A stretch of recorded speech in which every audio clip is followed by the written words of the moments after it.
ফ্যাসিস্টের আমলে যেভাবে দেশ ধ্বংস হয়েছে এটা বিনির্মাণ করার জন্য আমাদের ঐক্যের কোনো বিকল্প নাই। ভোটের অধিকারটা প্রয়োগ করার জন্য মানুষ অস্থির হয়ে আছে। 17 বছর পরে নয়, আসলে ঈদ আমরা করেছি অনেকবারই, কিন্তু ঈদের আনন্দ নিয়ে করতে পারিনি।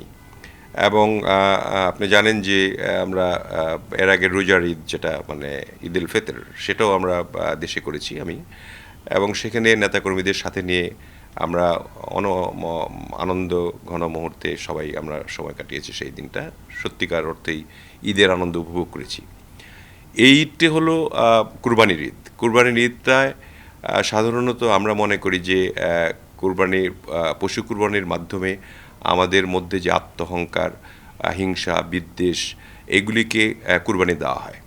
এবং আল্লাহর রাস্তায় যে আমরা কুরবানি করি, সেটাতে যাতে করে মানুষের মধ্যে ভেদাভেদ ভুলে গিয়ে একে অপরের প্রতি সহানুভূতিশীল হয়। আমার জনগণের উদ্দেশ্যে আমার এলাকায় আমি এই কথাই বলি যে আমরা আজকে পশু কুরবানি দিলাম, তার মানে আমাদের মনের থেকে যে পশুত্ব এবং আমাদের মধ্যে যে হিংসা, বিদ্বেষ, একে অপরের প্রতি অহংকার, এগুলি যাতে না থাকে, এগুলি যাতে আজকে থেকে কুরবানি দিয়ে দিই, এই ধরনের একটা মেসেজ আমরা নির্বাচনী এলাকায় দিয়ে থাকি এবং সকল মানুষের জন্য তাই আসলে প্রযোজ্য। তো এইভাবেই ঈদও করছি আমি, সেখানে কুরবানি করব, আমাদের লোকজন থাকবে, ঈদের মাঠ হবে এবং সেখানে সবার সঙ্গে দেখা হবে, নেতাকর্মীদের সঙ্গে, জনগণের সঙ্গে, সবার সঙ্গে কুশল বিনিময় হবে এবং আমাদের এই কুরবানির ঈদটা সুন্দরভাবে পালন হবে আমি বলে আশা করি। আমার তো প্রচারণার কোনো প্রয়োজন পড়ে না। মানে আমরা যে কাজ করেছি, আমি যখন এমপি ছিলাম, আমার এলাকায় যে সমস্ত কাজকর্ম করেছি জনগণের জন্য এবং জনগণের স্বার্থে যে কাজগুলি করেছি, সেগুলি জনগণ মনে রেখেছে। অনেকেই নাই আজকে, তারা মৃত্যুবরণ করেছেন, তাদের রুহেরা আত্মার মাগফিরাত কামনা করি আমি। অনেক ছেলেপেলে ছোট ছিল, আজকে বয়স্ক হয়ে গেছে, ভোটার হয়েছে, তারা ভোট দিতে চায় এবং খুব শিগগিরই তারা ভোট দিতে চায়। এবং সেখানে এলাকায় আমার যে কাজকর্ম দেখে এবং আমার যে সেই আমলে তাদের প্রতি যে আচরণগুলি ছিল, সেগুলি দেখে তারা নিশ্চয়ই চিন্তাভাবনা করবে আগামী দিনে ভোটে। নমিনেশনের ব্যাপার আছে, নমিনেশন আমি যদি পাই আমাদের দল থেকে, তার নিশ্চয়ই তারা আমার সঙ্গে কাজ করবে বলে আমি আশা রাখি।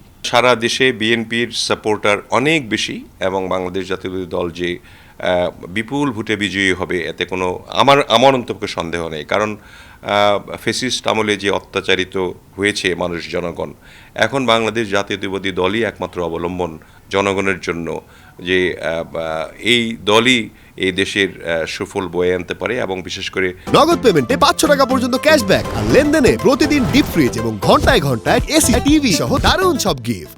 ভারপ্রাপ্ত চেয়ারম্যান জনাব তারেক রহমান যেভাবে বক্তব্য রাখছেন, যেভাবে সংস্কার করে একটি দেশকে পুনর্গঠন করার জন্য, বিনির্মাণ করার জন্য তিনি বারবার বলছেন, তাতে করে জনগণ আমাদেরকে বিপুল ভোটে জয়লাভ করাবেন, এটা আমাদের আশা।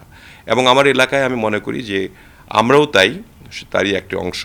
সেখানেও যদি আমি নির্বাচন করি, আমরাও আশা রাখি আল্লাহর রহমতে আমরা বিপুল ভোটে নির্বাচিত হব। নির্বাচন আপনি জানেন যে আমরা ডিসেম্বরের মধ্যে নির্বাচন চেয়েছি, এর অনেক দেরি আছে, এখনও 7 মাস বাকি আছে। এখন মৌলিক সংস্কারগুলি করতে আসলে 3 মাসের বেশি আসলে প্রয়োজন পড়ে না।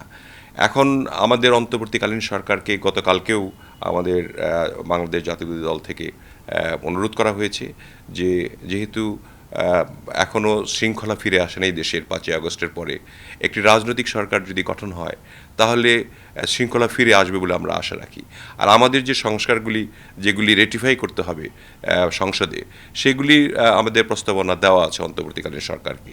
এবং খুব ভালোভাবেই আমাদের স্থায়ী কমিটির সদস্য জনাব সালাউদ্দিন কালকে ব্রিফ করেছেন যে আমরা ডিসেম্বরের মধ্যে নির্বাচন সম্পন্ন করতে পারলে, এমনকি আর আগেও করা যায় যদি অন্তর্বর্তীকালীন সরকার যদি মনে করেন, তাদের যে সদিচ্ছা থাকে যে দেশে আমাদের গণতন্ত্র পুনরুদ্ধার দরকার এবং গণতন্ত্রের বিস্তার ঘটানো দরকার। মানুষ অনেক দিন থেকে আশা করে আছে ভোট দিবে, নিজের ভোট দিতে পারে নাই অনেক দিন, ভোটের অধিকারটা প্রয়োগ করার জন্য মানুষ অস্থির হয়ে আছে। সেই কারণে আমি আশা করি ডিসেম্বরের মধ্যেই ইনশাল্লাহ নির্বাচন হবে এবং নির্বাচনে আমার মনে হয় ঐক্যমত একটা সৃষ্টি হবে। আমার জনগণের জন্য এবং সমগ্র দেশবাসীর জন্যই ঈদ মোবারক। কুরবানির ঈদে আমরা যাতে আমাদের যে একটু আগে বলেছি যেটা, যাতে আমরা অহংকার বিদ্বেষ ভুলে গিয়ে সবাই ঐক্যবদ্ধ হয়ে দেশটাকে আমরা গড়ে তুলতে পারি। ফ্যাসিস্টের আমলে যেভাবে দেশ ধ্বংস হয়েছে, এটা বিনির্মাণ করার জন্য আমাদের ঐক্যের কোনো বিকল্প নাই। সেই ঐক্যটা যাতে আমাদের থাকে সবার মধ্যে, সব দলের মধ্যে, সব মানুষের মধ্যে। আমরা সবাই মিলে অন্তর্বর্তীকালীন সরকারে যারা আছেন, আমরা যারা বাইরে বড় দল আছি, ছোট দল আছে, নতুন দল আছে, সবাই মিলে যাতে দেশটাকে ভালোভাবে গড়তে পারি, এটাই হোক আমাদের এই ঈদের আমাদের আশা এবং ইচ্ছা।